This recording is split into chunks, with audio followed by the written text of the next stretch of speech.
దేవుని పరిశుద్ధ నామమునకు మహిమ కలుగునుగాక. కూడి వచ్చిన మీ అందరికీ యేసుక్రీస్తు నామములో నా ప్రేమ వందనాలు. ఈరోజు దేవుని వాక్యాన్ని మనం ధ్యానించడానికై 2వ రాజుల గ్రంథము 2వ అధ్యాయము 15 వచనాలు అందరము మార్చి చదువుకుందాం. 2వ రాజుల గ్రంథము 2వ అధ్యాయము మొదటి 15 వచనాలను మార్చి చదువుకుంటాం. యెహోవా సుడిగాలి చేత ఏలియాను ఆకాశమునకు ఆరోహణము చేయింపబోవు కాలమున ఏలియాయు ఎలీషాయు కూడి గిల్గాలు నుండి వెళ్ళుచుండగా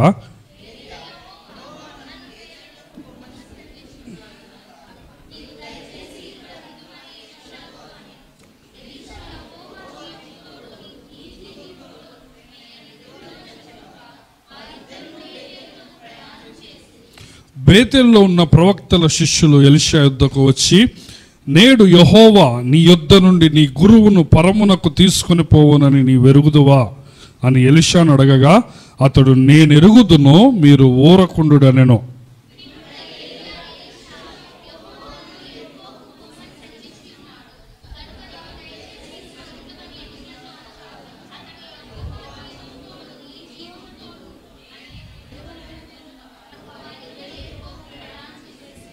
యెరికోలో ఉన్న ప్రవక్తల శిష్యులు ఎలీషా యొద్దకు వచ్చి, నేడు యెహోవా నీ యొద్ద నుండి నీ గురువును పరమునకు తీసుకుని పోవునని నీ వెరుగుదువా అని ఎలీషాను అడగగా, అతడు నేనెరుగుదును, మీరు ఊరకుండుడనెను.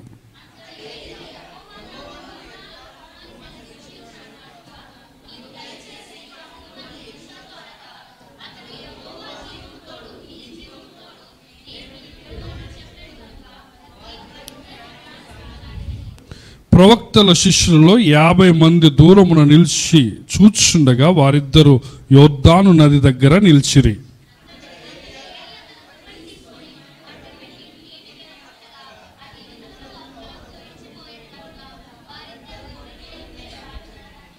వారు దాటిపోయిన తరువాత ఏలియా ఎలీషాను చూచి, నేను నీ యొద్ద నుండి తీయబడక మునుపు నీ కొరకు నేనేమి చేయకూడదునో దానిని అడుగుమని చెప్పగా, ఎలీషా, నీకు కలిగిన ఆత్మలో 2 పాళ్ళు నా మీదికి వచ్చినట్లు దయచేయమనెను.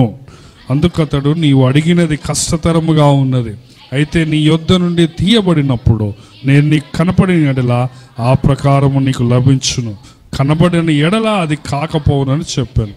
వారు ఇంకా వెళ్ళొచ్చు మాటలాడుచుండగా ఇదిగో అగ్నిరథమును అగ్ని గుర్రములను కనపడి వీరిద్దరిని వేరు చేసెను. అప్పుడు ఏలియా సుడిగాలి చేత ఆకాశమునకు ఆరోహణమాయెను. రైలు వారికి రథమును రౌతులను నీవే అని కేకలు వేసి, అంతలో ఏలియా అతనికి మరలా కనపడకపోయాను. అప్పుడు ఎలీషా తన వస్త్రమును పట్టుకొని 2 తునకలుగా చేసి, మరియు ఏలియా దుప్పటి క్రింద పడగా అతడు దాన్ని తీసుకుని యొర్దాను ఒడ్డునకు వచ్చి నిలిచి నుండి క్రింద పడిన ఆ దుప్పటిని పట్టుకొని నీటి మీద కొట్టి, ఏలియా యొక్క దేవుడైన యెహోవా ఎక్కడ ఉన్నాడని అతడు ఆ దుప్పటిని నీటిని కొట్టగా అది ఎలీషా అవతలి ఒడ్డుకు నడిచిపోయాడు. యెరికో దగ్గర నుండి కనిపెట్టుచున్న ప్రవక్తల శిష్యులు అతను చూచి, ఏలియా ఆత్మ ఎలీషా మీద నిలిచినదని చెప్పుకొని అతనిని ఎదుర్కొని పోయి అతనికి సాష్టాంగ నమస్కారము చేసిరి. ప్రార్థన చేసుకుందాం. దేవుడు తన వాక్యాన్ని మన వినికిడిలో మన ధ్యానంలో దీవించినట్లుగా మనం ప్రభు సహాయాన్ని అడుగుదాం. మా ప్రేమగల ప్రియమైన పరలోకపు తండ్రి, మా దేవ, మా నాయన, నీ పాదాల దగ్గరకు మేము వస్తుంటున్నాం తండ్రి. నీ వాక్యాన్ని వినాలని ఆశతో నాయన నీ పాదముల దగ్గర కూర్చొని ఉంటున్నాము. దయతో కరుణించి నాయన నీ కృపను దయచేసి నీ స్వరాన్ని వినిపింపచేయండి తండ్రి. అల్పుడు, అయోగ్యుడు నాయన, చాలా పెద్ద అపరాధి నాయన, నీ పక్షాన్ని నిలవబడటానికి డేర్ చేస్తున్నాడు తండ్రి. కనికరించి, క్షమించి, శుద్ధీకరించి నాయన, పవిత్రపరిచి నాయన, నీ నోటికి నాయన ఈ మట్టి బూరను సాధనముగా వాడుకున్నామని ప్రార్థిస్తూ ఉంటున్నాం. ఇక్కడ చేరి ఉన్న ప్రతి ఒక్కరికి నాయన నీ విలువైన జీవపు ఆహారాన్ని దయచేయండి. ఎవరికి ఏ అవసరం ఉందో మీరు మాత్రమే ఎరుగుదురు గనుక నాయన, అట్టి విధంగా ప్రతి ఒక్కరిని నాయన నీ వాక్యం చేత తృప్తిపరిచి ఆశీర్వదించమని మా జీవితాల్లో ఈ సమయాన్ని నీవే ఒక గొప్ప విలువైన సమయముగా దీవించమని మమ్మల్ని అందరినీ నాయన నీ పాదముల దగ్గర పడవేసుకుంటూ, మా ప్రాణాత్మ దేహాలను నీ పాదముల దగ్గర పడవేసుకుంటూ, నీవే తండ్రి సమస్తాన్ని నియంత్రణలోకి తీసుకోమని ప్రార్థిస్తూ, యేసయ్య శక్తిగల నామములో ఈ ప్రార్థన అడిగి వేడుకొనుచుంటున్నాము పరమ తండ్రి, ఆమేన్. ప్రభునందు ప్రియమైన దేవుని బిడ్డలారా, మనము ఒక నెల రోజులుగా పరిశుద్ధాత్మ దేవుని గురించి ధ్యానం చేస్తూ ఉన్నాము. సో ఈ పరిశుద్ధాత్మ దేవుని గురించి ధ్యానం చేస్తూ మొట్టమొదటిగా మనం సువార్తల్లో పరిశుద్ధాత్మ గురించి ఏమి వ్రాయబడి ఉన్నదని ఒక 3 వారాలు ధ్యానం చేసి ఉంటున్నాం. మొదటి రోజు ఉపోద్ఘాతాన్ని చూసి ఉంటున్నాము. 2వ వారం 3వ వారము యోహాను సువార్త 7వ అధ్యాయములో మనము ఆ పరిశుద్ధాత్మ గురించి, యేసయ్య చెప్పిన మాటల గురించి మనము ధ్యానం చేసి ఉంటున్నాం. కానీ పోయిన వారం మనము చిన్నపిల్లల పరిచర్య యొక్క ప్రాముఖ్యత గురించి తెలుసుకున్నాం, అవునా కాదండి? చిన్నపిల్లల పరిచర్య ప్రాముఖ్యత. సో హోలీ స్పిరిట్ ఆ సిరీస్కి ఒక బ్రేక్ నుంచి చిన్నపిల్లల పరిచర్య గురించి మనం నేర్చుకున్నాము. సో ఆ విధంగా నేర్చుకుని మనం అందరము పోయిన వారం అంతా VBS పరిచర్య చేయడానికి దేవుడు మనకు ఆ విధంగా VBS పరిచర్య కోసం మనల్ని తన వాక్యం ద్వారా ప్రోత్సాహపరిచి ఉన్నాడు. సో మరలా ఈ వారము పరిశుద్ధాత్మ గురించి ఆ సిరీస్లో మనం కంటిన్యూ కావాలని ఆ ఆలోచనతో మనం ఈరోజు 2వ రాజుల గ్రంథము 2వ అధ్యాయాన్ని చదువుకొని ఉంటున్నాం. సో పోయిన వారాల్లో మనం చదివిన రీతిగా పరిశుద్ధాత్మ నింపుదలకై, పరిశుద్ధాత్మ అభిషేకానికై మనము ఆకలి దప్పులు కలిగి ఉండాలని, ప్రార్థన చేయాలని లూకా 11:13లో సెలవిచ్చిన రీతిగా తన్ను అడుగు వారందరికీ ఎంతో నిశ్చయముగా ఆయన తన పరిశుద్ధాత్మనిస్తాడన్న వాగ్దానం పట్టి మనము ఆ దాహము కలిగి ఉండాలని మనం పోయిన వారంలో ధ్యానం చేశాం కదా. యేసు ప్రభు కూడా యోహాను సువార్త 7వ అధ్యాయంలో ఆ యొక్క పండుగ రోజున చివరి రోజులో, పండుగలో చివరి రోజు నిలబడి ఎవడైనా దప్పికొని ఎడల నా యుద్ధకు రండి, నేను వచ్చి నేను వానికి జీవజలం ఇస్తాను, వాని కడుపులో నుంచి అది పారెడి నీటి బుగ్గగా ఉంటుంది అని తను ఒక బిగ్గరగా కేక వేసి ఆ యెరూషలేము పట్టణంలో ఆ పండుగలో ఉన్న వేలాది మందికి తను ఆహ్వానాన్ని ఇచ్చినట్టు, వాళ్ళు ఆ ఆహ్వానాన్ని ఎవరు స్వీకరించకుండా ఎంతో గొప్ప నష్టపోయినట్లు మనం చూసి ఉంటున్నాం. కాబట్టి నిజముగా ఈ పరిశుద్ధాత్మ నింపుదల పట్ల, ఈ పరిశుద్ధాత్మ అభిషేకం పట్ల ఎంత ఆకలి దప్పులు కలిగి ఉండాలని మనం ఈరోజు చదివిన వాక్య భాగంలో ఎలీషా గారి నుంచి మనము నేర్చుకుంటాం కదా. ఈ 2వ అధ్యాయము 2వ రాజులు 2వ అధ్యాయంలోని మొదటి వచనాన్ని మనం గమనిస్తే అక్కడ ఈ యొక్క అధ్యాయానికి ఉపోద్ఘాతాన్ని మనం చూస్తున్నాం. అక్కడ ఏమన్నాడంటే, యెహోవా సుడిగాలి చేత ఏలియాను ఆకాశమునకు ఆరోహణము చేయింపబోవు కాలమున ఏలియాయు ఎలీషాయు కూడా గిల్గాలు నుంచి వెళుతూ ఉన్నారట. హల్లెలూయా. సో మనకేమి అర్థమవుతుందంటే, ఎలీషా ఏలియా యొక్క శిష్యుడు కదా. ఏలియాకు చాలామంది శిష్యులు ఉన్నారు, అక్కడక్కడ ప్రాఫిటిక్ స్కూల్స్ కూడా ఉన్నాయి. మనము వీళ్ళు ఒక ఊరు నుంచి ఒక ఊరు పోతారు, గిల్గాల్ నుంచి బేతేలుకు పోతారు, బేతేలు నుంచి ఎరుకోకు పోతారు.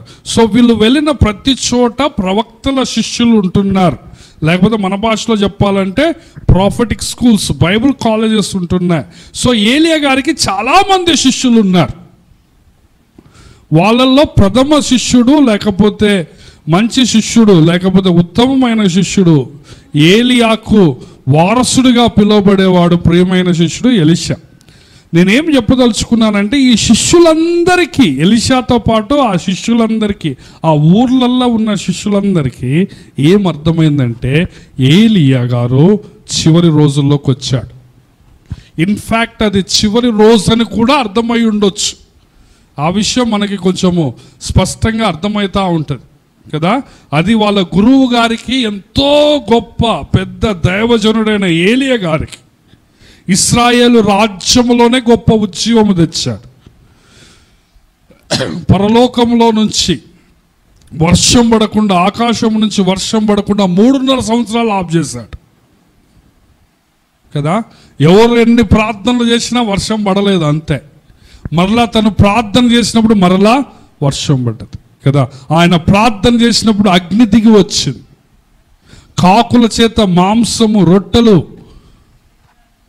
ఆ విధంగా పంపించబడి పోషింపబడ్డాడు. కెరేతు వాగు దగ్గర సారెపతు విధవరాలి ఇంట్లో కొన్ని నెలలు కదా కొంచెము పిండితో కొంచెం నూనెతో పోషింపబడ్డాడు. ఎన్నో ఎన్నో అద్భుతాలు. సారెపతు విధవరాలి కుమారుడు చనిపోయినప్పుడు ఆయన్ని లేపాడు. సో ఇశ్రాయేలు దేశంలోని ఆ రాజ్యంలోని గొప్ప ఉజ్జీవాన్ని తీసుకొని వచ్చాడు. అందరూ ఆహాబుకి యెజెబెలుకి భయపడుతూ సీక్రెట్గా వాళ్ళ భక్తిని కొనసాగిస్తున్న దశలో ఏలియా ఒక్కడు నిలవబడి ఆహాబును యెజెబెలును భయంకరమైన రాజు రాని వాళ్ళని సవాల్ చేశాడు. ఎంతో గొప్ప ధైర్యం, ఎంతో గొప్ప విశ్వాసం, ఎంతో గొప్ప తెగింపు. అంత మాత్రమే కాకుండా అబద్ధ ప్రవక్తలు, బయలు ప్రవక్తను, అష్టారోతు ప్రవక్తలను దగ్గరగా 850 మందిని ఒంటి చేత్తో చంపాడు. మామూలు మనిషి కాదు ఏలియా. కొండలాంటి, శిఖరము లాంటి విశ్వాసం, శిఖరము లాంటి భక్తి కదా, తెగింపు, విశ్వాసము. అబద్ధ ప్రవక్తలందరూ నిర్మూలం చేశాడు. తద్వారా ఇశ్రాయేలు దేశంలోనే ఆ బయలు మతము, అష్టారోతు మతము, బయలు ప్రవక్తల మతము ఇంకా ముందుకు పోకుండా, ఆ శేషము చనిపోకుండా, శేషము నాశనం కాకుండా బ్రేకులు వేస్తూ వచ్చాడు. ఆహాబు మారు మనసు పొందాలని, యెజెబెలు మారు మనసు పొందాలని ఎన్నో అవకాశాలు వాళ్ళకి ఇస్తూ వచ్చాడు. కానీ ఆ దైవజనుడి కాలం ఇప్పుడు ఏమైపోయింది? సంపూర్ణమైపోయింది. దేవుడు ఆయనకిచ్చిన సేవ చేయు దినములు ఆయనకు సంపూర్ణమైపోయినాయి. హల్లెలూయా. సో ఆయన ఇప్పుడు ఇంటికి పోవాల్సిన టైం వచ్చింది. ఆయన ఇప్పుడు తన సొంత ఇంటికి పోతున్నాడు, పరలోకానికి పోతున్నాడు. సో ఎంతో గొప్ప సేవ చేశాడు. ఇటువంటి సేవ బైబిల్ గ్రంథంలోనే ఎవరు చేయలేదు. అంత సేవ చేశాడు. ఇప్పుడు ఇంటికి పోతున్నాడు. ఇంటికి పోవటం అంటే ఏంది? ఎక్కడ పోతున్నాడు? పరలోకానికి పోతున్నాడు.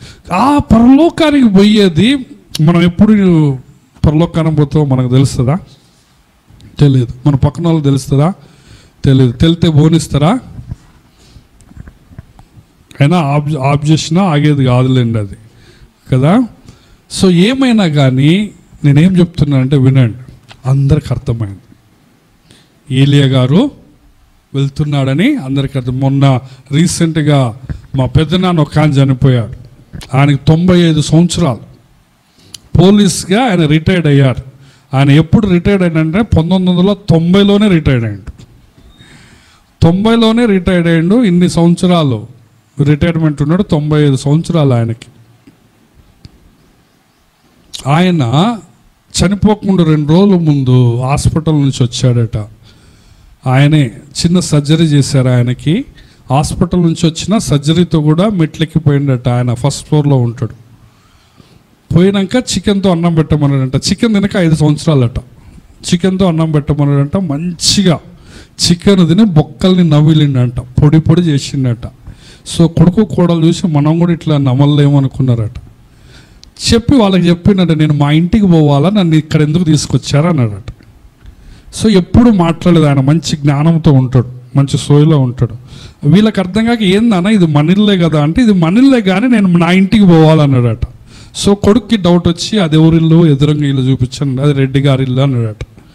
ఇది ఎవరిల్లు అంటే అది పలానా ఇల్లు. మళ్ళీ ఇది మనిల్లే కదంటే మనిల్లే కానీ నేను మన ఇంటికి పోవాలన్నాడట. సో ఆ రాత్రి ఆయన చనిపోయాడు. సో నేనేం చెప్తున్నా అంటే ఆయన చాలా విశ్వాసంతో ఉండేవాడు, చాలా రూల్స్ మనిషి అన్నమాట.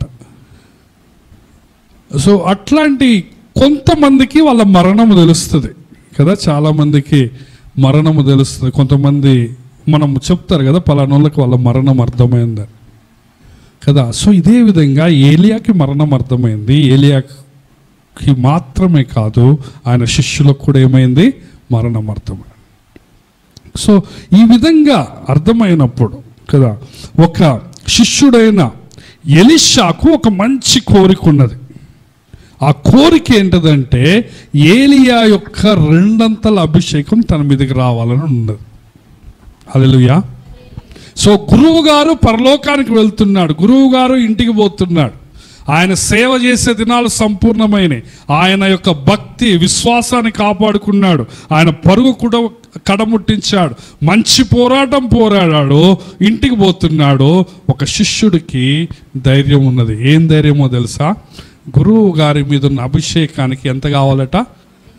రెట్టింపు కావాలి. రెట్టింపు అభిషేకం, మామూలు కరేజ్ కాదు. ఆ రోజుల్లో ఆ తూర్పు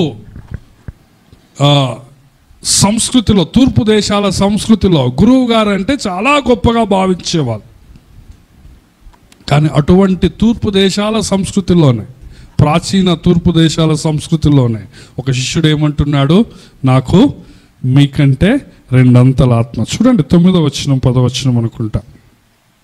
9వ వచనం, వారు దాటిపోయిన తరువాత ఏలియా ఎలీషాను చూసి, నేను నీ యొద్ద నుండి తీయబడక మునుపు నీ కొరకు నేనేమి చేయకూడదువో దాన్ని అడగమని చెప్పగా, ఎలీషా, నీకు కలిగిన ఆత్మలో 2 పాళ్ళు నా మీదకి వచ్చినట్లు దయచేయమని. అందుకు ఏలియా, నువ్వు అడిగింది కష్టము, అయితే నీ యొద్ద నుండి తీయబడినప్పుడు నేను నీకు కనపడితే అది నీకు వస్తుంది అంటున్నాడు. హల్లెలూయా. సో ఎలీషా గారు తనకు ఒక మంచి కోరిక, మంచి ఆశ కలిగి ఉన్నాడు. ఆయన తన గురువు గారైన ఏలియా యొక్క 2 ఆత్మ, 2 అభిషేకం పొందుకోవాలని కోరిక కలిగి ఉన్నాడు. ఎందుకు అంటే ఇదేదో మనకి పైన సూపర్ఫిషియల్గా చదివితే ఇదేదో స్వార్థపూరితంగా అనిపిస్తుంది కదా. ఎందుకు అంత ఆశ, ఎందుకు మనిషికి ఆశ ఎక్కువ అన్నట్టు అనిపిస్తుంది. కానీ నిజానికి ఎలీషాకు అది ఆశ కాదండి. అదేంటదంటే ఇశ్రాయేలు దేశంలో ఇంకా చేయాల్సిన పరిచర్య చాలా ఉంది. వింటున్నారా? ఎలీషాకు తెలుసా తెలియదా? ఈ యొక్క అభిషేకము, ఈ ఒకంతల అభిషేకానికే ఏలియా అన్ని శ్రమలు అనుభవిస్తే, 2 అభిషేకం వస్తే 2 శ్రమలు ఉంటాయని తెలుసా తెలీదా? చెప్పు, తెలుసా తెలీదా? కష్టాలు పెరుగుతాయని తెలుసా తెలీదా? మరణ భయము, ఆ థ్రెట్స్, వార్నింగ్స్ పెరుగుతాయని తెలుసా తెలీదా? సో ఎలీషా ఆ కోరిక మాత్రమే కలిగి ఉండలేదు, కానీ అంతకంటే మించి దానికోసము వెల చెల్లించడానికి ఇష్టపడ్డాడు. సో దాన్ని నీవు స్వార్థంగా చూడకూడదు. ఎలీషా యొక్క ఆ యొక్క భారము చూడండి. నేను పరిచర్య చేయాల, మా గురువు గారు ఏలియా వదిలిపెట్టాడు, ఈరోజు ఆయన వెళ్తున్నాడు, కానీ ఇంకా చాలా పరిచర్య ఉంది, చాలామంది మారాల. ఈ యొక్క ఇశ్రాయేలు రాజ్యం, యూదా రాజ్యంలో ఇంకా ఉజ్జీవం రావాలి. ఇంత ఉజ్జీవం రావాలంటే, ఇంత పరిచర్య జరగాలంటే నాకు ఎంత ఆత్మ కావాలా? 2 ఆత్మ కావాలి. నాకు 2 అభిషేకం కావాలి. అది ఎంత కష్టమైనా సరే, ఎంత ఇబ్బంది అయినా, నా ప్రాణం పైన పర్వాలేదు, నేను అట్టి పరిచర్య చేయాలని ఆశతో ముందుకెళ్తున్నాడు. సో ఏలియా గారు చాలా అద్భుతాలు చేశాడు. ఎలీషాని అడుగుతున్నాడు, నీకేం కావాలో కోరుకో అంటే ఎలీషా శరీర సంబంధమైనది అడుగుతున్నాడా? భౌతిక సంబంధమైనది అడుగుతున్నాడా? ఏలియా ఎన్నో భౌతిక సంబంధమైన ఆశీర్వాదాలు చేశాడు. పిండిలో, తొట్టిలో పిండి అయిపోలేదు, బుడ్డిలో నూనె అయిపోలేదు. సో ఎలీషా అడుగుండొచ్చు, నాకు కొంచెము, మీరు వెళ్తున్నారు కదా సార్, నాకు కొంచెం మా ఇంట్లో ఉన్న బియ్యం అయిపోకుండా చూడండి, నూనె అయిపోకుండా చూడండి, పర్సులో ఉన్న డబ్బులు అయిపోకుండా చూడండి అని అడగొచ్చు. నాకు ఎప్పుడు ఎంప్లాయ్మెంట్ ఉండేటట్లు చూడండి, మీరు అద్భుతాలు చేస్తారు కదా అని అడుగుండొచ్చు. ప్రియమైన దేవుని బిడ్డలారా, ఈరోజు నీ కోరిక ఏంటి? దేవుని ఆలయంలో నువ్వు కూర్చున్నావు, నువ్వు దేని కొరకు ఆకలి దప్పులు కలిగి ఉంటున్నావు? ఆత్మ నింపుదల కోసం ఆకలి దప్పులు ఉన్నాయా? పరిశుద్ధాత్మ అభిషేకం కోసం ఆకలి దప్పులు ఉన్నాయా? లేకపోతే కేవలము భౌతిక సంబంధమైన ఆశీర్వాదాల కోసం ఉన్నాయా? నువ్వు దేని కోసం తాపత్రయపడుతున్నావు? ఎలీషా అడిగితే ఏలియా ఇవ్వగలడా? ఇవ్వలేడా? ఏలియా ప్రార్థన చేసి దేవుని దగ్గర నుంచి అద్భుతంతో ఏలియాని ఆశీర్వదించగలడా? ఎలీషాని ఆశీర్వదించగలడా? లేడా? ఆ ప్రార్థనా శక్తి ఉన్నది ఏలియాకు. కానీ ఎలీషా ఏమడుగుతున్నాడు? ఈ స్థానము భర్తీ చేయాలంట కదా. నిజానికి మనము గమనిస్తే 2 ఆశీర్వాదము, లేకపోతే 2 ఆస్తి, 2 భాగం అనేది పాత నిబంధనలో జ్యేష్ఠ కుమారుడికి వస్తుంది. వింటున్నారా? పాత నిబంధనలో జ్యేష్ఠ కుమారుడికి 2 భాగాలు ఇవ్వాలని రాస్తున్నది. సో నిజానికి ఎలీషా ఏమంటున్నాడంటే, నన్ను నీ జ్యేష్ఠ కుమారుడిగా భావించి నీ అభిషేకాన్ని 2 అంతలు ఇవ్వమన్నట్లుగా అనిపిస్తూ ఉంది. సో అదేదో మనం స్వార్థముగా చూడకూడదు. ఎందుకంటే కింది వచనాల్లో, లాస్ట్ వచనాల్లో ఏలియా పైకెత్తబడ్డప్పుడు 12వ వచనములో ఎలీషా ఏమంటాడంటే, నా తండ్రి నా తండ్రి అంటాడు. సో ఈ యొక్క ఆత్మ అంటే అర్థమైంది, ఏలియా ఆత్మ అంటే అర్థమైందంటే నేను 3 విషయాలు చెప్తాను. ఈ 2 అంతల ఆత్మ కావాలంటున్నాడు. ఈ ఆత్మలో ఎలీషా ఏం చూస్తున్నాడంటే, మొట్టమొదట విశ్వాసం. ఏంటో చెప్పండి? ఏలియా ఆత్మలో మనం ఏం చూస్తాము? విశ్వాసం. ఏలియా ఎంత విశ్వాసం అంటే, అతడు విశ్వాసం బట్టే నడిచాడు. అతడు ఎక్కడా ఎప్పుడు తొనకలేదు. అంతే. ఆహాబు రాజుకు ఎదురుగా పోయి నిలవబడ్డాడు. ఓబద్యా అనే ఆహాబు సేవకుడు వచ్చి, నేను పోయి రాజుగారిని పిలుస్తా, ఆయన నీ ప్రాణం కోసం వేటాడుతున్నాడు, నువ్వు వచ్చి నాకుంటావంటే నేను ఉంటా, నువ్వు పోయి పిలుచుకొని రా అన్నాడు. మనుషులు తన ప్రాణాన్ని తీస్తారన్న భయం లేదు. ఎవరి మీద ఉన్నది? విశ్వాసము. ఏలియా యాకోబు పత్రికలో అంటాడు కదా, ఏలియా మన వంటి స్వభావము కల మనుషుడే. అతడు విశ్వాసముతో ప్రార్థించాడు, ఆసక్తితో ప్రార్థించాడు. సో మొట్టమొదటగా ఏలియా ఆత్మ అంటే ఏం ఆత్మ చెప్పండి? అది విశ్వాసం అనే ఆత్మ. అడుగడుగున దేవుని మీద నమ్మకాన్ని మనం చూస్తాం కదా. పరిస్థితులు ఏమైనా దేవుడి కిందనే అన్ని పరిస్థితులు, దేవుడి నియంత్రణలోనే, దేవుని అధికారం కిందనే అన్ని పరిస్థితులు ఉన్నాయని నమ్మాడు ఏలియా. ఆహాబుని సవాలు చేశాడు, బయలు ప్రవక్తల్ని సవాలు చేశాడు. రెండవది ఏంటంటే విధేయత గల ఆత్మ. ఏలియా ఆత్మ మొదటిది ఏం చెప్పండి? చెప్పండి, ఏంటది? విశ్వాసం అనే ఆత్మ. రెండోది ఏ ఆత్మది? విధేయత గల ఆత్మ కదా. దేవుడు ఏది చెప్పినా కానీ తూచా తప్పకుండా పాటించా. కెరీత్ వాగు దగ్గర పోమంటే పోయా. వర్షాలు లేవు కదా దేవా, వాగు దగ్గర పోయి నేనేం చేస్తానులే. పొలాలు పంటలు పండటం లేవు కదా, వాగు దగ్గర పోయి నేనేం చేస్తానులే. సారేపతు గ్రామానికి పోమన్నాడు దేవుడు. నిజానికి మనం గమనిస్తే సారేపతు గ్రామం నుంచే యెజబేలు వచ్చింది. అంటే యెజబేలు నాన్న వాళ్ళ రాజ్యంలో సారేపతు గ్రామం ఉంది, తూరు సీదోను ప్రాంతం, ఇశ్రాయేలు దేశం కాదు అది.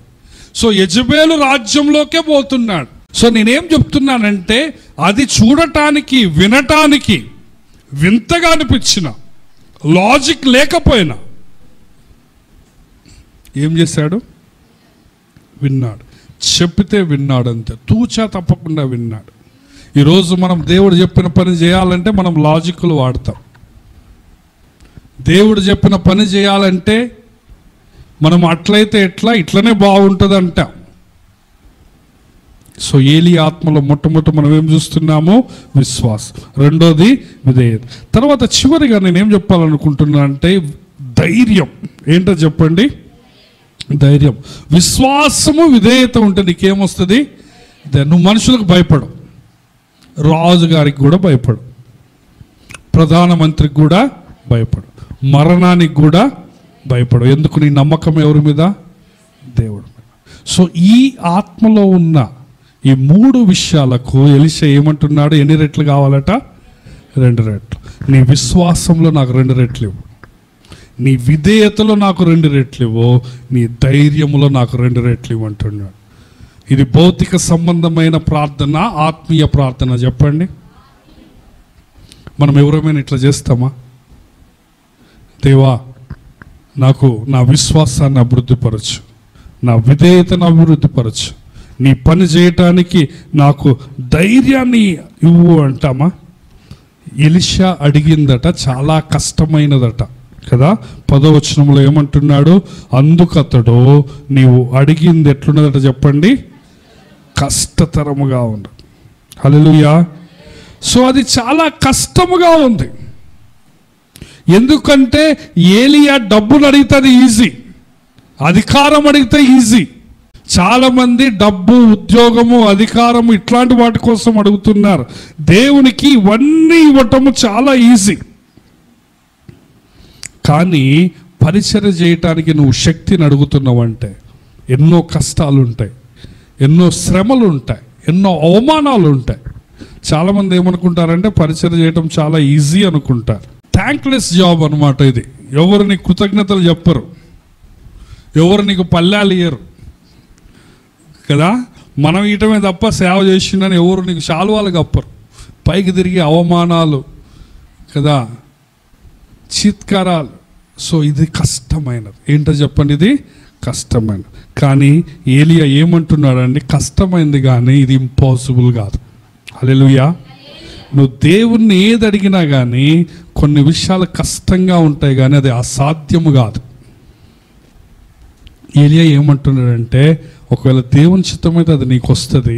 నీకు వచ్చిందంటానికి గుర్తు ఏంటంటే, నేను పోయేటప్పుడు, నేను మా ఇంటికి పోతున్నాను, అక్కడ నువ్వు పోయేటప్పుడు నేను నీకు కనపడితే నీకు వస్తుంది, వచ్చినట్లు అనుకో, లేకపోతే రాలేదు. సో కనపడితే శక్తి రావటం కాదు, గుర్తు అన్నమాట అది. అర్థమవుతుందా? సో ఏలియా ఏమన్నాడంటే 10వ వచనం చూడండి. అందుకతడు, నీవు అడిగినది, నీవు దేవుణ్ణి ఎట్లాంటి ప్రార్థనలు చేస్తున్నావు. విలియం కేరీ గారు ఏమన్నారంటే, expect great things from God, attempt great things for God. దేవుని నుంచి గొప్ప కార్యాలను ఆశించు, దేవుని కొరకు గొప్ప కార్యాలను తలపెట్టు అన్నాడు. సో నీవు you have to think big, you have to dream big కదా. నువ్వు దేవుణ్ణి ప్రార్థన చేస్తే ఆ స్థాయిలో నువ్వు ప్రార్థన చేయాలి. ప్రధానమంత్రి గారు పోతా ఉన్నాడు అనుకోండి, మీ ఇంటి ముందు నుంచి పోతా ఉన్నాడు ప్రధానమంత్రి గారు. మొన్న జగన్కి రాయేసినట్టు ఎవరో గులకరాయి వేసారు అనుకోండి, ఎమ్మటే నువ్వు మీ ఇంట్లోకి పిలిచి పసుపు పెట్టినావు, పసుపు పెట్టి మంచి మజ్జిగిచ్చినావు, కొద్దిసేపు పడుకోబెట్టినావు, రెస్ట్ తీసుకున్నాడు. మొత్తం మీ ఇంట్లో చుట్టూ పోలీసులు అందరు ఉన్నారు.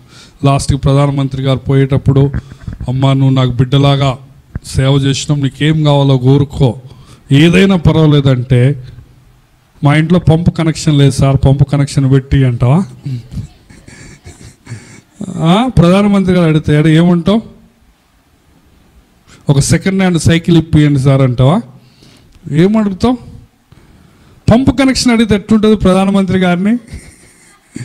మిషన్ భగీరథ నీళ్ళు రావట్లేదు సార్, కొంచెం చూడండి సార్ అంటావా?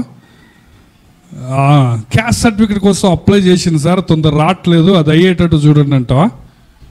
ప్రధానమంత్రి, సాక్షాత్తు ప్రధానమంత్రి గారు అడిగితే ఏ లెవెల్లో ఉండాలా నువ్వు చేసే రిక్వెస్ట్? అవునా కదా? నీకేది కావాలో కోరుకో, రాజ్యంలో సగమైన ఇస్తా అన్నాడు అనుకోండి, పంపు కనెక్షన్ అడుగుతావా? అడగో. సో దేవుని నుంచి నువ్వు ఆశించేటప్పుడు, దేవునికి ప్రార్థన చేసేటప్పుడు నీ ప్రార్థన అట్లున్నదా ఒకసారి నువ్వు ఆలోచించు. నీవు దేవుని యొక్క శక్తికి తగినట్లు ప్రార్థన చేయాలా? హల్లెలూయా. దేవుడు ఏమనాలంటే, ఇది చాలా కష్టమైంది అయినా నేను నీకు ఇస్తానని చెప్పాలి. నీలో అంత ఆశ ఉండాలి, నీకంత విశ్వాసం ఉండాలి, నీకంత విధేయత ఉండాలి, నీకంత ధైర్యం ఉండాలి. పంపు కనెక్షన్ల కోసం 10th క్లాస్ సర్టిఫికేట్ పోయింది, అది ఇప్పియమని చెప్పినట్టు. ఇట్లాంటి వాటి కోసం చేస్తే దేవుని శక్తికి తగినట్లు కాదు ప్రార్థన. సో ఎలీషా గారికి తెలుసు, తను ఇశ్రాయేలు రాజ్యాన్ని మార్చాలంటే, యూదా రాజ్యాన్ని మార్చాలంటే ఆయనకి పరిశుద్ధాత్మ శక్తి కావాలి. దేవుని సహాయం వలనే అది అవుతుంది. మనుషుల సహాయం వలన ఏమాత్రమో. ఒక భక్తుడు ఏమన్నాడంటే, అపోస్తుల కార్యములో జరిగిన పరిచర్యట 99% పరిశుద్ధాత్మ సహాయం వలన మాత్రమే జరిగిందట ఆదిమ సంఘంలో. వింటున్నారా? ఆదిమ సంఘములో మొదటి శతాబ్దంలో సంఘం అభివృద్ధి చెందింది, అద్భుతాలు జరిగాయి. 99% పరిశుద్ధాత్మ సహాయం వలన జరిగిందంట. మొదటి శతాబ్దంలో ఏమైంది? జరిగిన సేవంతా కూడా 99% ఎవరు చేశారు? పరిశుద్ధాత్మ. సో ఆయన అని ఏమంటాడంటే ఆ భక్తుడు, ఈ రోజుల్లో జరిగే సేవ పరిశుద్ధాత్ముడు లేకపోయినా కానీ 99% సేవ నడుస్తూనే ఉంటుందట. అర్థమైందా నేను మీకు చెప్పింది? ఆ రోజుల్లో సేవ ఎవరు చేశారు? 99% పరిశుద్ధ. ఈ రోజుల్లో ఒకవేళ పరిశుద్ధాత్మ దేవుడు వచ్చి మీరు ఎంత సేవ జరుగుతుందో భూమి మీద నేను చెయ్యను, నేను సహాయం చేయను అన్నా కానీ 99% సేవ నడుస్తుందట. అంటే దాని అర్థం ఏంటంటే ఈ రోజుల్లో జరిగే సేవలో 99% పరిశుద్ధాత్మ దేవుడు లేడు. మనుషులు సొంత జ్ఞానంతో చేస్తున్నారు, మనుషులు సొంత తెలివితో, సొంత పద్ధతులతో, సొంత ఆలోచనలతో పరిచర్య చేస్తున్నారు. పరిశుద్ధాత్ముడు ఉన్నా లేకపోయినా పరిచర్యలు జరుగుతాయి. దేవుని శక్తి, దేవుని ఆత్మ, దేవుని కార్యాలు లేకపోయినా సేవలు జరుగుతున్నాయి. ఎందుకు? జనాల దగ్గర డబ్బు ఉంది, జనాల దగ్గర తెలివి ఉంది, జనాల దగ్గర వెహికల్స్ ఉన్నాయి, జనాల దగ్గర మనుషులు ఉన్నారు, జనాల దగ్గర స్క్రీన్లు ఉన్నాయి, జనాల దగ్గర సౌండ్ సిస్టమ్ ఉన్నది, జనాల దగ్గర చర్చ్ బిల్డింగ్లు ఉన్నాయి, జనాల దగ్గర ప్రోగ్రామ్స్ ఉన్నాయి, టీవీ పరిచర్య ఉంది, అన్నీ ఉన్నాయి. సో దేవుడు ఉన్నా లేకపోయినా కానీ పరిచర్య జరుగుతుంది. పరిశుద్ధాత్ముడు ఉన్నా లేకపోయినా పరిచర్య జరుగుతుంది. కానీ అది శరీరానుసారముగా జరిగేది, ఆత్మానుసారముగా జరిగేది కాదు. శరీరము చేసే పరిచర్య మరణానికి దారితీస్తుంది. శరీరము వలన, శరీర క్రియల వలన ఏమొస్తుంది? మరణం వస్తుంది. పరిశుద్ధాత్మ కార్యము జరగదు. కాబట్టి మనము ఎఫ్ఎస్సి 5:18 చెప్పబడిన ప్రకారం, ఎఫ్ఎస్సి 5:18 ఒక ఆజ్ఞ ఇవ్వబడ్డది కదా, be filled with the spirit కదా. ఎవరైనా చదువుతారా? ఎఫ్ఎస్సి 5:18 మద్యముతో మత్తులై ఉండకుడి, ఆత్మపూర్ణులై ఉండు. రెండు ఒకటే విషయం మీకు అర్థమైతే. మద్యముతో మత్తుడైన వాడు ఎవరి కంట్రోల్లో ఉంటారు? మద్యం కంట్రోల్లో ఉంటారు. ఒక తండ్రి కారులో పోతున్నాడట, తాగిండంట కొంచెం. కొడుకు అడిగిండంట, నాన్న తాగి డ్రైవింగ్ చేస్తే ఏమవుతుంది నాన్న అని అడిగిండంట కొడుకు. తండ్రి ఏమన్నాడంట తెలుసా? అదిగో ఎదురుగా 4 లారీలు వస్తున్నాయి కదా, తాగితే 8 కనపడతాయి అన్నాడంట. ఏమన్నాడు? 4 లారీలు వస్తున్నాయి కదా ఎదురుగా, నువ్వు తాగితే 8 కనపడతాయి, కానీ నాకు 4 కనపడుతున్నాయి చూడు, నాకు తాగినా ఏం కాదన్నాడంట. అప్పుడు కొడుకు అన్నాడంట, నాన్న వచ్చే 2 అన్నాడంట. ఏమన్నాడు చెప్పండి? 2 వస్తున్నాయి కదా, 4 ఆడొస్తున్నాయి అన్నాడు. సో మద్యం తాగిన వాడు దేని కంట్రోల్లో ఉంటాడు? మద్యం కంట్రోల్లో ఉంటాడు కదా. అప్పుడు దాకా వాడు ఏమంటాడు? ఒక 50 రూపాయలు ఇయ్యన్న కొంచెం తాగుతా అంటాడు.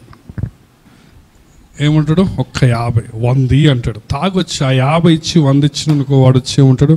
నీకు ఇప్పుడు 1,00,000 కావాలా? ఇప్పటికిప్పుడు ఇస్తా అంటాడు.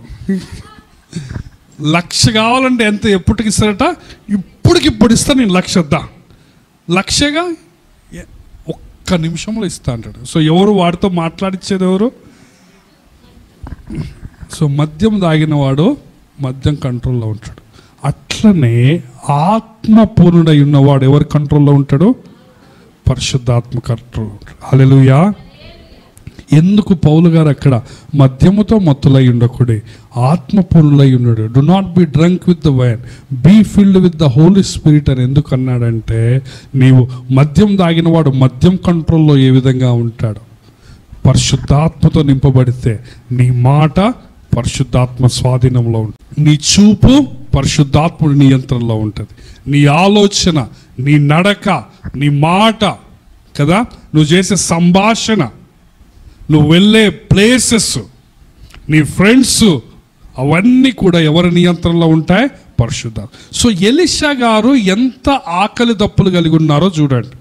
నీవు పరిశుద్ధత కోసము, నీతి నిమిత్తము ఇంత ఆకలి దప్పులు ఉన్నాయా లేవా? యేసయ్య ఏమన్నాడు?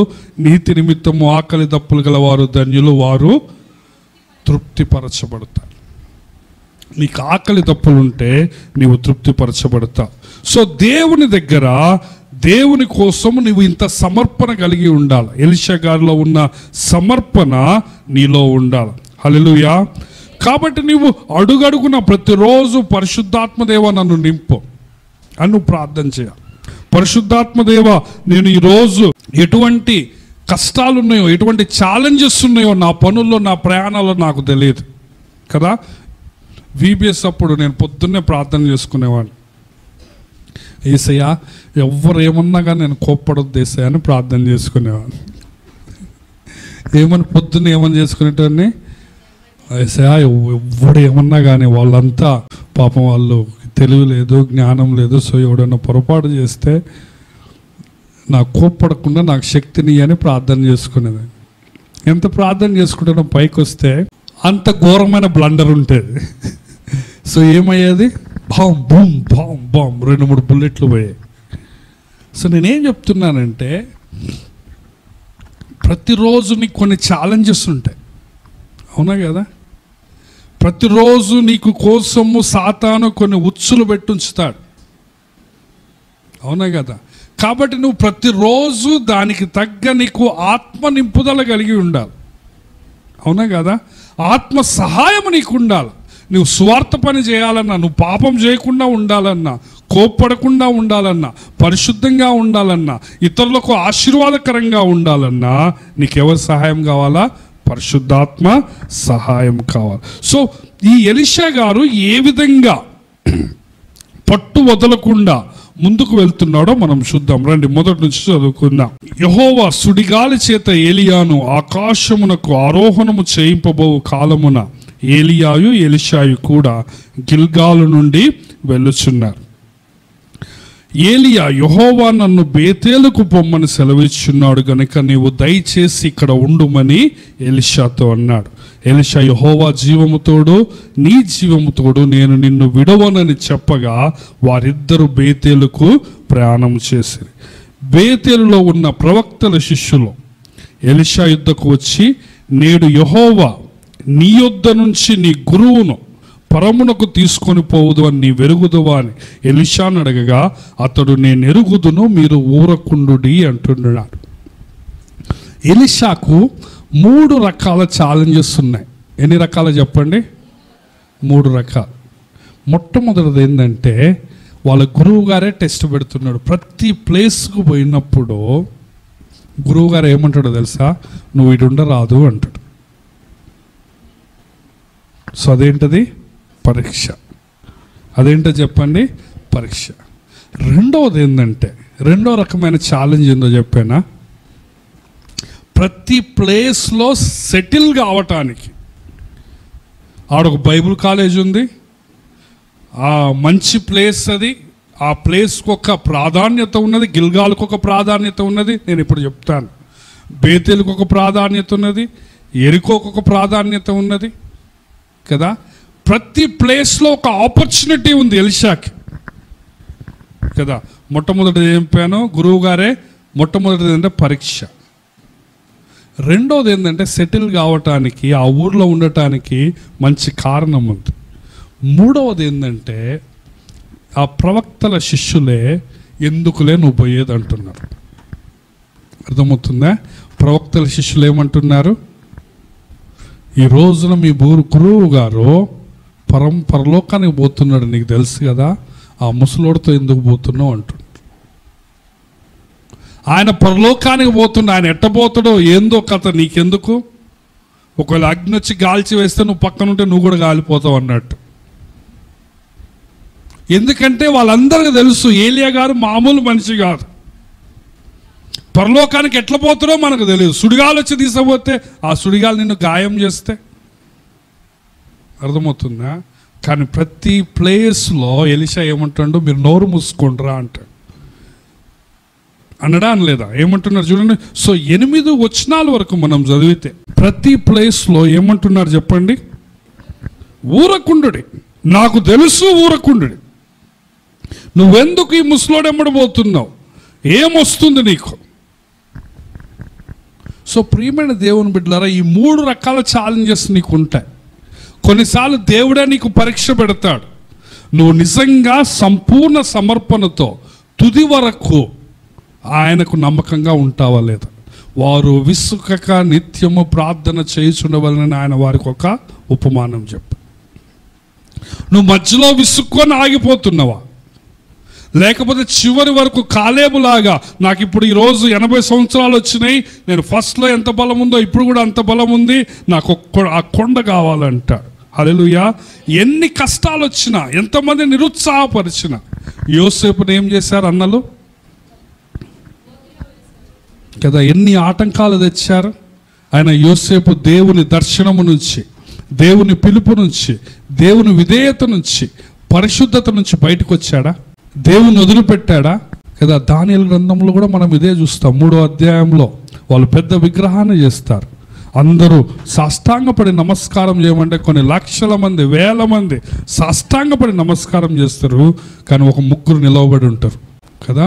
అన్ని వేల మంది అందరూ ఫ్లాట్గా ఉన్నారు, మొత్తం గడ్డిలాగా పరుచుకొని ఉన్నారు, అందరు సాష్టాంగపడ్డారు. కానీ ఒక ముగ్గురు 6 అడుగులు 6 అడుగులు ఉన్నారు.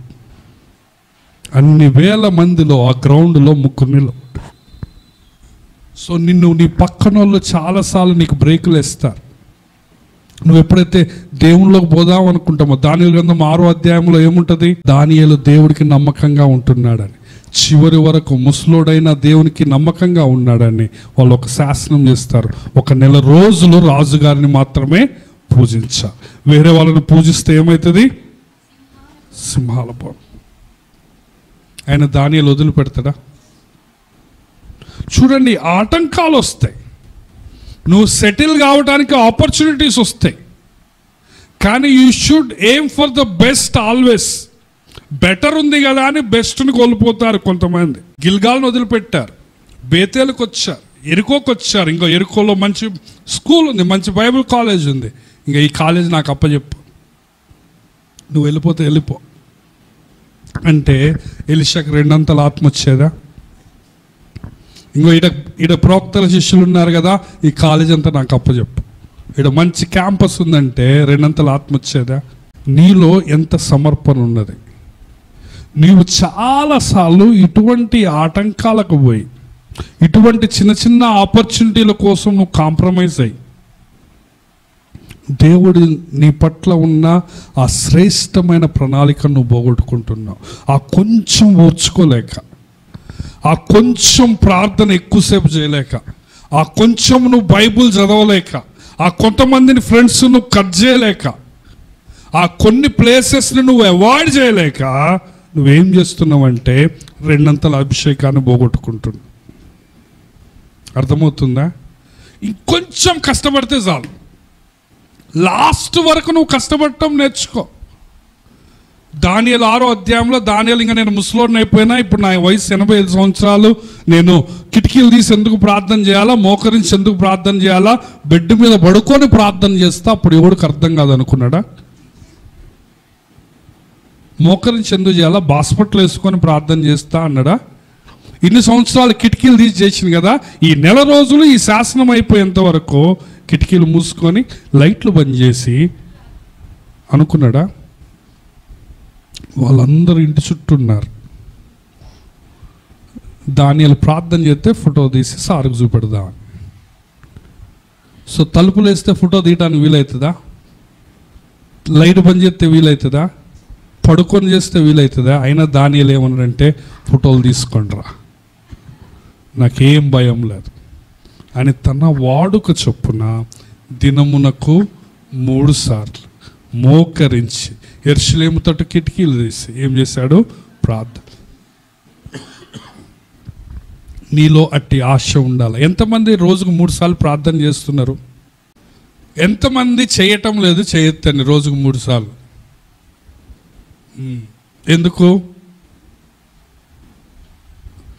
సో ఒకవేళ దానియేలు వల్లే మీరు ఆశీర్వదించబడాలంటే, నేను ఇది ఒక చిన్న ఈ అలవాటుని, క్రమశిక్షణ ఫాలో కమ్మని చెప్పాను. ఏం చేయాలో మనం కూడా పొద్దున ప్రార్థన, సాయంకాలం ప్రార్థన కాకుండా, భోజనం చేసేటప్పుడు ప్రార్థన కాకుండా, స్పెషల్గా రోజుకి ఎన్నిసార్లు ప్రార్థన చేయమని చెప్పాను? 3 సార్లు, 5 నిమిషాలు చేయమని చెప్పాను. సో కాబట్టి ప్రియమైన దేవుని బిడ్డలారా, నీకు కష్టాలు వచ్చినా, ఇబ్బందులు వచ్చినా, ఆటంకాలు వచ్చినా, నీ గోల్ నీకు కనపడాలి కదా. ఉద్యోగాలు కొట్టేటోళ్ళు ఎట్లా చదువుతారో తెలుసా మీకు? కొంతమంది ఉంటారు అసలు చదవడోడు, కష్టపడ్డాడు, వాడికి ఉద్యోగం రాదు. వస్తుందా వాడికి ఉద్యోగం? కానీ రాత్రనక పగలనక ప్రయాసపడతారు. సో మొట్టమొదటి ప్లేస్ ఏంటంటే గిల్గాలు. ఏం ప్లేస్ చెప్పండి అది?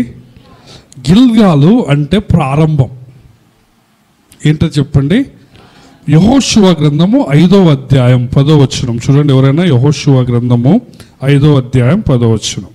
ఇశ్రాయేలీలు గిల్గాల్లో దిగి ఆ నెల 14వ తేదీన సాయంకాలమున యెరికో మైదానంలో పస్కా పండుగను ఆచరించారు.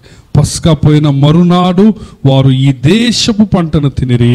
ఆ దినమందే వారు పొంగక వేచబడి ఉన్న భక్ష్యములు తినిరి. మరునాడు వారు ఈ దేశపు పంటను తినుచుండగా మన్నా ఆగిపోయాను. అటు తర్వాత ఇశ్రాయేలుకు మన్నా దొరకలేదు. ఆ సంవత్సరమున వాళ్ళు కానాను దేశపు పంటను తినిరి. గిల్గాల్ అంటే బిగినింగ్. వాళ్ళు కానాను దేశానికి వచ్చిన మొదటి ప్లేస్ ఏంటది? గిల్గాల్. ఆ రోజుతో మన్నా ఆగిపోయింది. మనం పై వచనాలు చూస్తే ఆ అరణ్య యాత్రలో పుట్టిన వాళ్ళందరికీ సున్నతి చేస్తారు గిల్గాల్లో. సో మొట్టమొదటి రోజు గిల్గాల్కి వచ్చారు వాళ్ళు. యోర్దాను దాటి ఆ కానాన్లో ప్రవేశించారు. స్టార్టింగ్ ప్లేస్ గిల్గాల్ అంటే ఏంటో చెప్పండి? స్టార్టింగ్ ప్లేస్, ప్రారంభ స్థలం, ప్రారంభ రోజులు, యేసయ్య నమ్ముకున్న మొదటి రోజులు, తొలి ప్రేమ, మొదటి ప్రేమ, మొదటి రోజులు. కానీ యేసు ప్రభు ఏమంటాడు? నీ మొదటి ప్రేమను నువ్వు వదిలిపెట్టు. సో సున్నతి చేసుకున్నారు, పండగ చేసుకున్నారు, మన్నా ఆగిపోయింది. సో అంత ప్రాముఖ్యమైన గిల్గాల్ ప్లేస్లో ఇటు ఉండొచ్చుగా అంటున్నాడు. కానీ ఎలీషా ఏమంటున్నాడు? నేను ఉండను. ఎక్కడికి వస్తా నేను? నువ్వు యాడికి పోతే ఆడకొస్తా. ఎలీషాకు ఏలియా ఏ ప్లేసెస్ పోతున్నదో. రెండోది ఏంటంటే బేతేల్. రెండోది ఏంటో చెప్పండి? బేతేల్ అంటే దేవుని ఇల్లు అని అర్థం. యాకోబుకి కళ, యాకోబు కళ వచ్చిన స్థలం కదా. ఆదికాండం 28వ అధ్యాయంలో ఇది దేవుని నివాస స్థానం అంటారు. దేవుడు నివసించిన ప్లేస్ ఇది. ఖచ్చితంగా దేవుడు ఈ స్థలమందు ఉన్నాడని దానికి బేతేల్ అని పెట్టాడు. అట్లాంటి ప్రామినెంట్ ప్లేస్కి వస్తారు. శిష్యులు కూడా ఉండమంటారు, ఏలియా ఉండమంటాడు. మంచి ప్లేస్, సెటిల్ కావచ్చు. కానీ ఎలీషా ఏమంటాడు? నువ్వు యాడికి పోతే నేను అక్కడికి వస్తాను. నాకు ఈ ప్రార్థన ఉన్నది, నువ్వు ఇచ్చేదాకా వదిలిపెట్టాను. వారు విసుకక నిత్యం ప్రార్థించారు. మాటి మాటి కదా. మూడోది ఏంటంటే యెరికో. మూడోది ఏంటో చెప్పండి? యెరికో అంటే అర్థం ఏంటంటే విజయపు స్థలం. ఏంటో చెప్పండి? విజయం. కానాను దేశంలోకి వాళ్ళకి వచ్చినాక మొట్టమొదట విజయం సాధించింది యెరికో. ఆ యెరికో గోడలన్నీ కూలిపోయాయి. సో విజయానికి సాదృశ్యం. చాలా మంచి ప్లేస్ అయినా కానీ అక్కడ సెటిల్ కాలేదు. సో నీవు ఏ స్థానంలో ఆగిపోతున్నావో ఒకసారి చూసుకో. నీవు యేసయ్య నమ్ముకున్నావు, కానాన్లో ప్రవేశించినావు, ఆడనే ఆగిపోతున్నావా లేదా చూసుకో. రెండవది దేవుని ఇల్లు. చర్చికి వస్తున్నావు, ప్రార్థన చేస్తున్నావు, కానుకలు ఇస్తున్నావు, బలలో పాల్గొంటున్నావు, ఆడనే ఆగిపోతున్నావు. మూడవది ఏంటంటే చిన్న చిన్న విజయాలు సాధించినావు. నువ్వు ఒక విజయం సాధించినావు, మొదటి విజయం సాధించినావు, అక్కడే ఆగిపోతున్నావు. కానీ నువ్వు 4వ ప్లేస్ కూడా దాటాలి. 4వ ప్లేస్ ఏంటంటే యోర్దాన్. ఏంటో చెప్పండి అది? యోర్దాన్ అంటే ఏంటంటే నీవు శరీరానికై పూర్తిగా చనిపోవాలి. నీ శరీరాన్ని పూర్తిగా చంపివేసి నీవు ఆత్మానుసారంగా జీవించడం మొదలు పెట్టాలి. ఇశ్రాయేలీలు కానాను దేశంలోకి ప్రవేశించారు అనటానికి గుర్తు ఏంటంటే వాళ్ళు యోర్దాను నదిని దాటారు. హల్లెలూయా. సో నువ్వు సంపూర్ణంగా మారు మనస్సు పొందినప్పుడు ఏ విధంగా నీ పాపాల కోసము చనిపోయావు, ఎర్ర సముద్రాన్ని దాటావో, నీవు ఇప్పుడు ప్రతిరోజు నీ పాపము నిమిత్తం నీవు చనిపోవు, నీ శరీరము నిమిత్తం నీవు చనిపోవు. సో చాలామంది విశ్వాసులు గిల్గాల్లో ఆగిపోతారు. రక్షింపబడ్డం బస్ కీల్కతం. కొంతమంది బేతేల్ దగ్గర ఆగిపోతున్నారు, మేము చర్చికి వస్తున్నాం చాలు. కొంతమంది యెరికో దగ్గర ఆగిపోతున్నారు, మేము గోడలు కూల్చేసినాం, అవి పెద్ద పెద్ద గోడలు పగలగొట్టడం చాలు అంటున్నారు. కానీ నువ్వు ఎక్కడ యోర్దాను దాటిపోవాలి. హల్లెలూయా. నువ్వు గిల్గాల్లో సెటిల్ కాకూడదు, నువ్వు బేతెల్లో సెటిల్ కాకూడదు, నువ్వు ఎరికోలో సెటిల్ కాకూడదు. కానీ నువ్వేం చేయాలా? యోర్దాను దాటిపో. కొన్నిసార్లు దేవుడు నిన్ను పరీక్షలు పెడతాడు, కొన్నిసార్లు మంచి అవకాశాలు వస్తాయి, కొన్నిసార్లు నీ పక్కన వాళ్ళే నిన్ను ఆటంకపరుస్తారు. ఏం పోతోలే ఉండు అంట కదా. ఇండియా పీతలు మనందరూ తెలుసు కదా, ఏం చేస్తే ఒకళ్ళు ఎక్కుతా ఉంటే పక్కన వాళ్ళు ఏం చేస్తారు? గుంచుతూ ఉంటారు. సో ఆ విధంగా ఉంటుంది. కాబట్టి ఎన్ని ఆటంకాలు వచ్చినా, పరీక్షలు వచ్చినా ఆగలేదు, సెటిల్ కావడానికి ఆపర్చునిటీస్ వచ్చినా ఎలిషా ఆగలేదు. ఎందుకు? నేను ఆశీర్వాదాన్ని పోగొట్టుకోకూడదు. హల్లెలూయా. సో నీకు కొన్ని ఆటంకాలు వస్తాయి, నీకు కొన్ని అడ్డంకులు వస్తాయి, కానీ దేవుడు ఏది చేసినా నా మంచి కోసం చేస్తున్నాడని నువ్వేం కావాలా? ముందుకు పోవాలి. తర్వాత ఏమవుతుందంటే మనం గమనిస్తే 11వ వచనం నుంచి చూస్తే ఎలీషా ఆరోహణమవుతూ ఉంటాడు. హల్లెలూయా. సో వాళ్ళు యోర్దాను నది దాటారు. ఇప్పుడు 7వ వచనం నుంచి ప్రవక్తల శిష్యులలో 50 మంది దూరమున నిలిచి చూచుచుండగా వారిద్దరు యోర్దాను నది దగ్గర నిలిచారు. అంతటా ఏలియా తన దుప్పటి తీసుకొని మడత పెట్టి నీటి మీద కొట్టగా అది యువతలకు అవతలకు విడిపోయింది. గనుక వారిద్దరు పొడి నేల మీద దాటిపోయారు. వారు దాటిపోయిన తర్వాత చూడండి, ఏలియాకి అద్భుతాలు అనేది మంచినీళ్ళు తాగినట్టే ఉన్నాయి. ఒక్కడు పోవాలన్నా కానీ దుప్పటి తీసుకొని నది మీద కొడతాడు. ఇది పరిశుద్ధాత్మ నింపబడిన జీవితం అండి. కడుపు నొప్పి తగ్గింది, కాలు నొప్పి తగ్గింది అని సాక్ష్యాలు చెప్తారు, అది కాదు.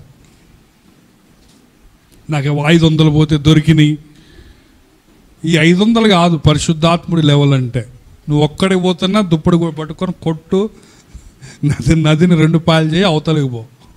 అది పరిశుద్ధాత్మ శక్తి అంటే. నాకు 500 పోయినాయి, ప్రార్థన చేసుకుంటే 500 దొరికినాయి. మా పిల్లగాడు పావులా బిల్ల మింగిండు, ప్రార్థన చేస్తే మళ్ళీ అది కింద నుంచి వచ్చింది. ఈ కాదు అద్భుతాలు. కొంతమంది ఈడనే ఈ చిన్న చిన్న అద్భుతాలకే మస్తు హ్యాపీగా ఫీల్ అవుతున్నారు. కానీ అద్భుతాలంటే ఏంది? ఎవ్వరు లేకపోయినా పర్సనల్గా పోతున్నాడు, ఒక్కడే పోతున్నాడు. ఏలియా అడ్డం వచ్చింది, అవతల అన్నో బ్రిడ్జ్ ఉంది, ఆడదాకా ఎవడు పోతాడు రా, దుప్పటి కొట్టు. 6 నెలల మీద నడుచుకుంటాను.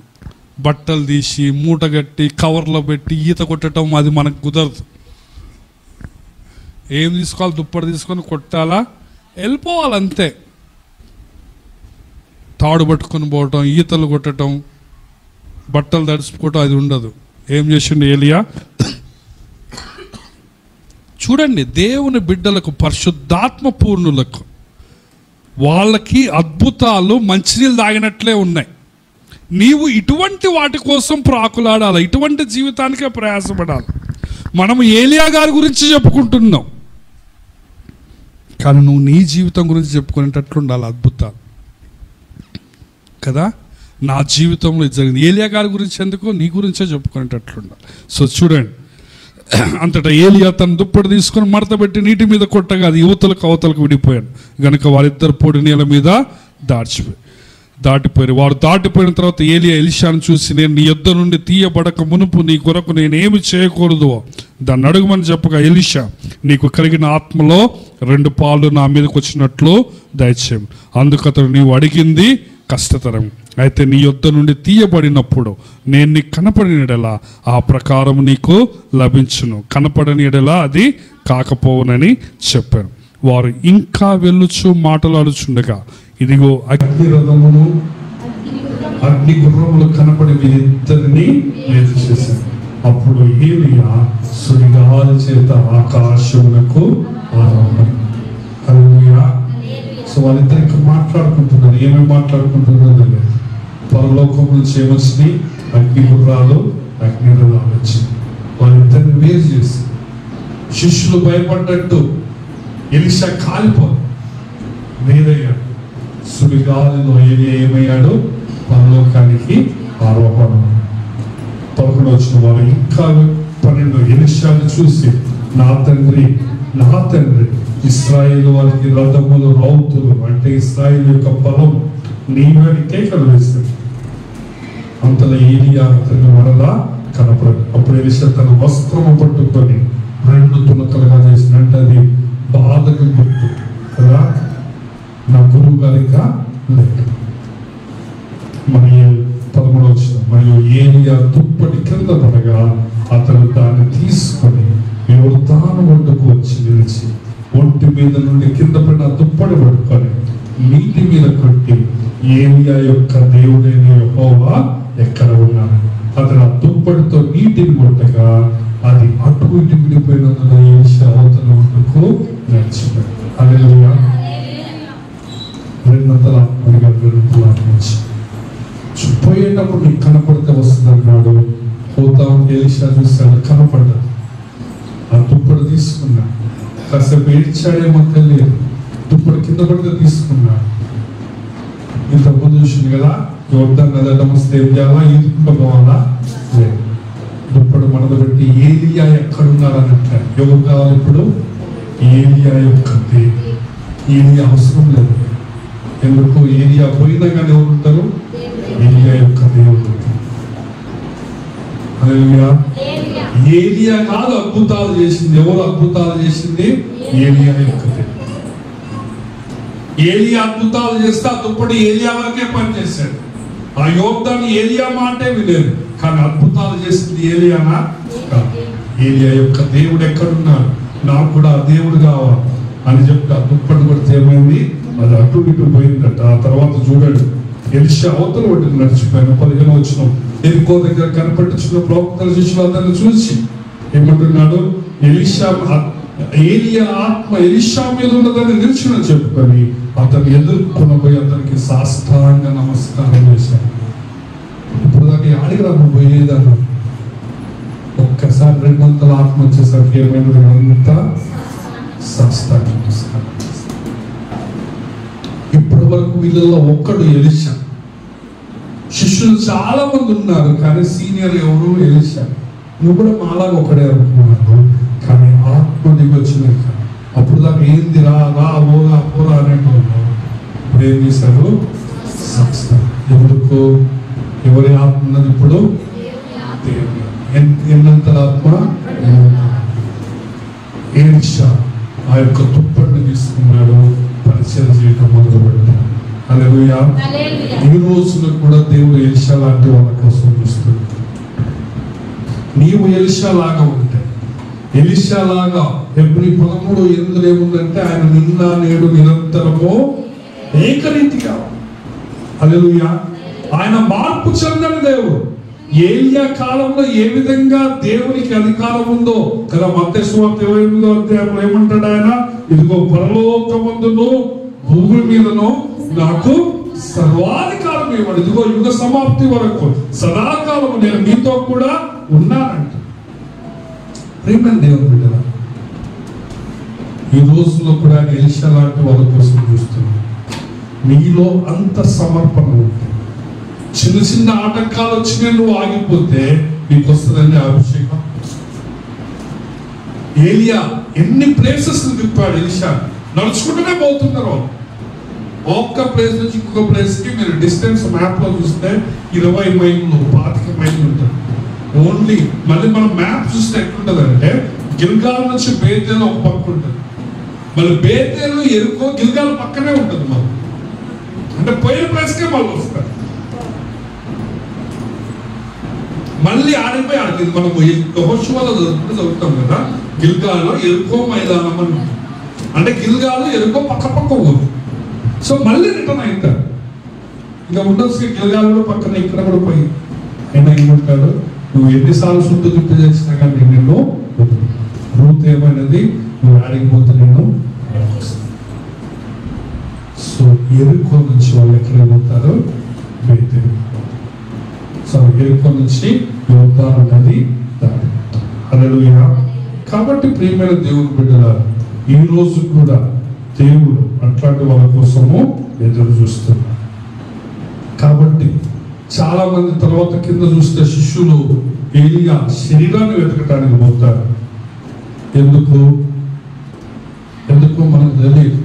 వాళ్ళు ఏలియా శరీరంలో పవర్ ఉందనుకున్నారేమో, లేకపోతే సమాధి చేద్దామనుకున్నారేమో, మనకు తెలియదు. కానీ ఎలీషాకు ఇప్పుడు ఏలియా అవసరం లేదు.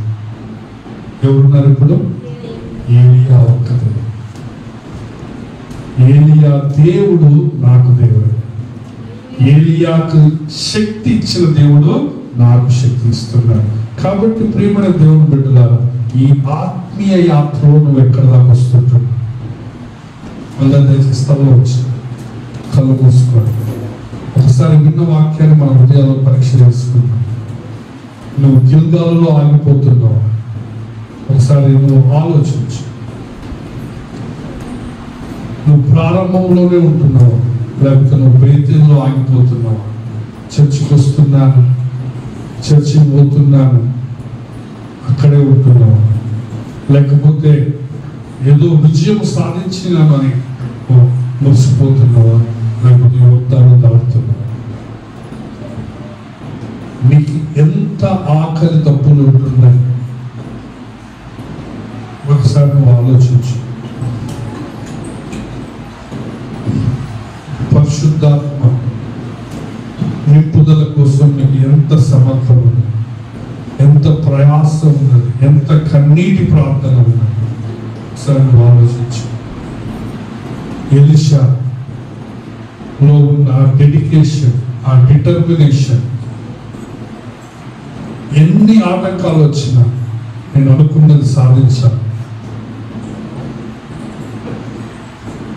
ఏలియా ఇది చాలా కష్టము, ఇది అవుతుందో కాదో నాకు తెలియదు, దేవుడి చిత్తమైతే అవుతుంది, నేను గ్యారంటీ ఇవ్వలేను అన్నాక ఎలీషా వదిలిపెట్టాను.